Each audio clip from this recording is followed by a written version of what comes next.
The state budget process forges on, but what does it mean for Barnstable? Town leaders explain on this episode of Barnstable Today. It's Wednesday, April 18th, 2012. I'm Sarah Colvin. The House of Representatives is recommending a $32.3 billion state budget for fiscal 2013. The House Ways and Means Committee released its report last week. State Rep. Cleon Turner talked about changes to local aid and Chapter 70 funding on this morning's episode of Barnstable This Morning.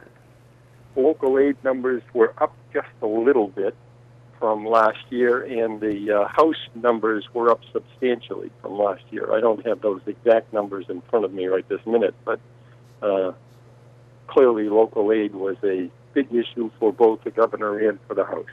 And I'm sure it will be for the Senate as well.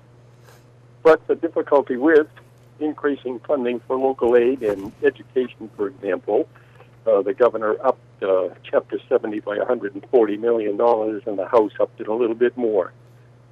The trouble with doing that, obviously, is that the more you do that, the more you end up with having to cut somewhere else. One item in the governor's version of the budget that caused a lot of discussion here on the Cape was the plan to kind of consolidate the community college system here in Massachusetts. Were there changes to that particular provision made in the House's version of the budget?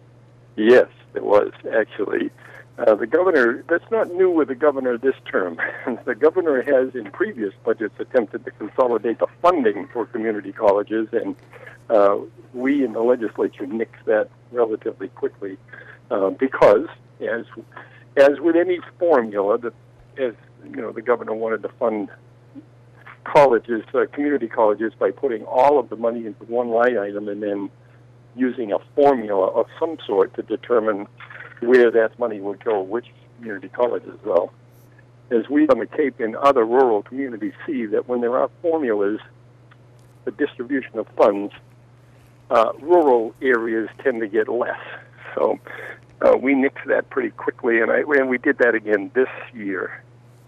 Some of the issues that were in the governor's proposal that are in the House proposal as well was sort of linking, and I think this is a really good idea, linking the community colleges with the vocational technical schools. So in part, to accomplish that, the governor's budget and the House budget calls for trustees of the vocational schools to sit as members, non-voting members of the trustees of the community college, and vice versa, so that there's a link there that they can coordinate their education and make it a more appropriate and complete education for somebody graduating from a community college or from the vocational schools. So they could essentially, if they started, say, learning about renewable energy maintenance at, say, Cape Tech in Harwich, they could go on to continue that that path at the community college. That seems almost like a no-brainer to me, Cleon. It seems like a no-brainer to me, too. And the other advantage to that is they can do those parallel. You know, while a student is at 4Cs learning the theory, they can also be attending either as an adult education thing or even as a student, 10th, 11th, 12th grade. They can be at the same time learning the technical skills of, hands-on parts of that as well. And, that's not a new idea.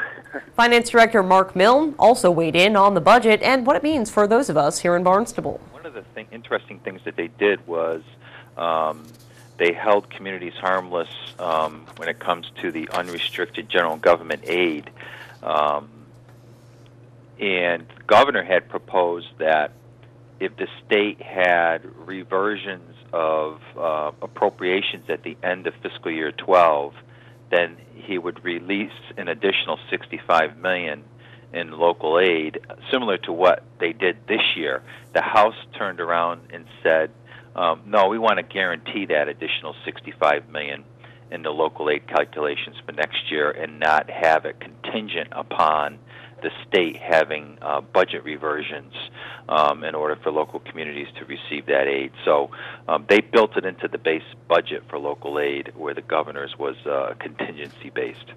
Now, is that pretty standard? Is that usually how it works every year, Mark, or is this something new for this year? Is this something different that they've done? No, well, what they did in 12 by releasing an additional $65 million in aid based on state budget reversions happening was new. That they haven't done that in the past.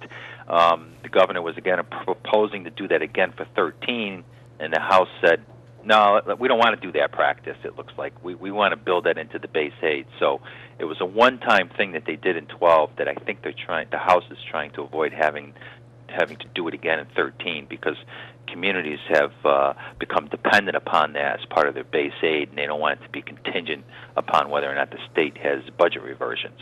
Sure. And what does that mean for Barnstable? Obviously, as you're crafting the budget for fiscal 13, it's tough to say what what that number for local aid will be. So what does this change that the House of Representatives is proposing mean for us here in Barnstable? In their proposal, the unrestricted general government aid would be about an additional $128,000 for the town of Barnstable.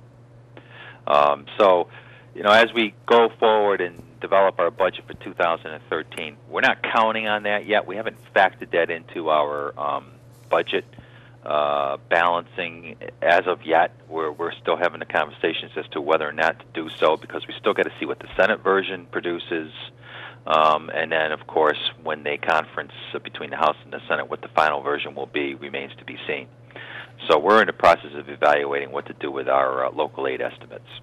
Exactly, and obviously it's something, you're not going to say we're definitely getting $128,000, because with the state, you never know. As you said, we're right. Still in the middle of the process, and nothing has been finalized yet. Yeah, the best thing we could do is to take that additional potential revenue source and put it someplace where, direct it towards something that could easily be removed if it doesn't materialize.